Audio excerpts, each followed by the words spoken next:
दोस्तों, स्वागत है आपका हिस्ट्री अनवेल्ड में। आज हम बात करने वाले हैं एक ऐसी घटना की जिसने ब्रिटिश हुकूमत को हिला दिया था, दिल्ली कॉन्स्पिरेसी केस।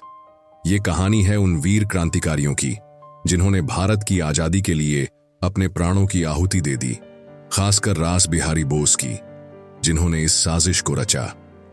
अगर आप जानना चाहते हैं कि कैसे इन क्रांतिकारियों ने ब्रिटिश राज के खिलाफ सशस्त्र विद्रोह की शुरुआत की और अपने देश के लिए सब कुछ कुर्बान कर दिया, तो ये वीडियो आपके लिए है।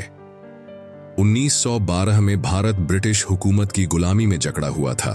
उस समय ब्रिटिश सरकार ने भारत की राजधानी कोलकाता से दिल्ली शिफ्ट करने का फैसला किया। ये एक बड़ा कदम था क्योंकि कोलकाता भारतीय राष्ट्रवाद का केंद्र बन चुका था।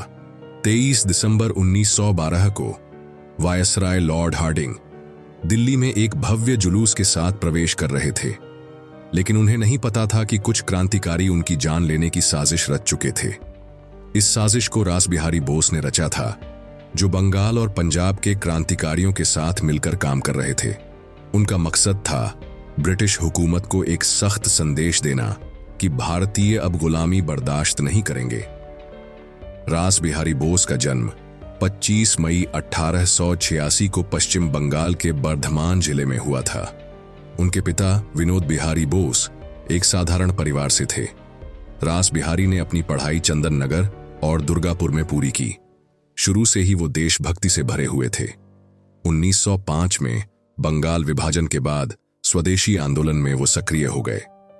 वो अनुशीलन समिति से जुड़े, जो एक क्रांतिकारी संगठन था। रास बिहारी एक तेज तर्रार क्रांतिकारी थे। वो बंगाल और पंजाब के क्रांतिकारियों को जोड़ने का काम करते थे, लेकिन दिल्ली कंस्पिरेसी केस ने उनकी जिंदगी को हमेशा के लिए बदल दिया। 23 दिसंबर 1912 को चांदनी चौक में एक भव्य जुलूस निकल रहा था।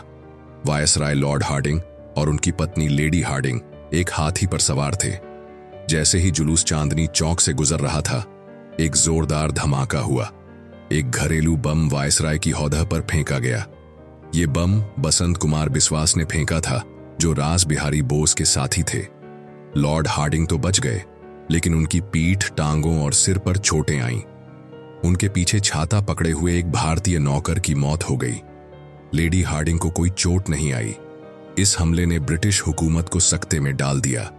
क्रांतिकारियों का मकसद था ब्रिटिश शासन को डराना और भारतीयों में आजादी की भावना जगाना। इस हमले के बाद ब्रिटिश सरकार ने क्रांतिकारियों के खिलाफ सख्त कार्रवाई शुरू कर दी। बम फेंकने वाले की पहचान के लिए 10,000 रुपये का इनाम घोषित किया गया। जांच शुरू हुई, जिसे दिल्ली कॉन्स्पिरेसी ट्रायल कहा गया। इस केस में रास बिहारी बोस को मुख्य साजिशकर्ता माना गया, लेकिन वो गिरफ्तारी से बच निकले। रास बिहारी पहले मां मधुमती मंदिर में छुपे और फिर 1915 में जापान भाग गए। वहां उन्होंने अपनी क्रांतिकारी गतिविधियां जारी रखीं और बाद में इंडियन नेशनल आर्मी (INA) के गठन में भी योगदान दिया, लेकिन उनके साथियों को ब्रिटिश सरकार ने पकड़ लिया।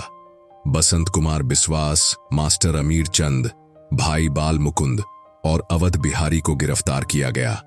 5 अक्टूबर 1914 दिल्ली साजिश केस का फैसला सुनाया गया।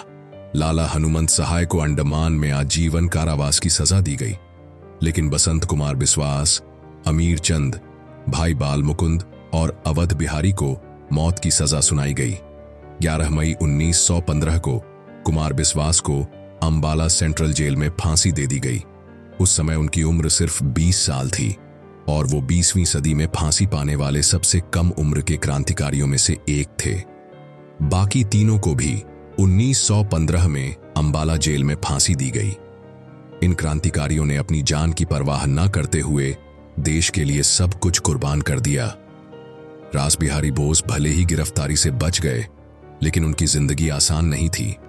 जापान में रहते हुए उन्होंने इंडियन इंडिपेंडेंस लीग बनाई और 1943 में नेताजी सुभाष चंद्र बोस को INA की कमान सौंपी। रास बिहारी 21 जनवरी 1945 को जापान में ही चल बसे, लेकिन उनकी मृत्यु से पहले उन्होंने भारत की आजादी की नींव मजबूत कर दी थी। दिल्ली कंस्पिरेसी केस ने ब्रिटिश हुकूमत को दिखा दिया कि भारतीय अब चुप नहीं बैठेंगे। इस घटना ने बंगाल और पंजाब में क्रांतिकारी गतिविधियों को और बढ़ावा दिया और बाद में गदर मूवमेंट जैसी साजिशों को प्रेरित किया। दिल्ली साजिश केस 1912 उन अनगिनत घटनाओं में से एक है जिन्होंने भारत की आजादी की लड़ाई को मजबूती दी।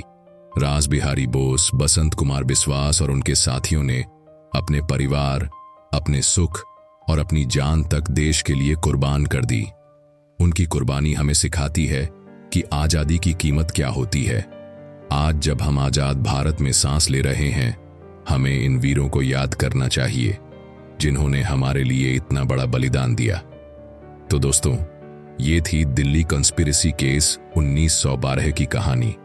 एक ऐसी घटना जिसने ब्रिटिश हुकूमत को डरा दिया और हमारे क्रांतिकारियों की वीरता को अमर कर दिया। अगर आपको ये वीडियो पसंद आई तो प्लीज लाइक करें, अपने दोस्तों और परिवार के साथ शेयर करें और चैनल को सब्सक्राइब करना ना भूलें। अगले वीडियो में मिलते हैं एक नई कहानी के साथ। तब तक जय हिंद।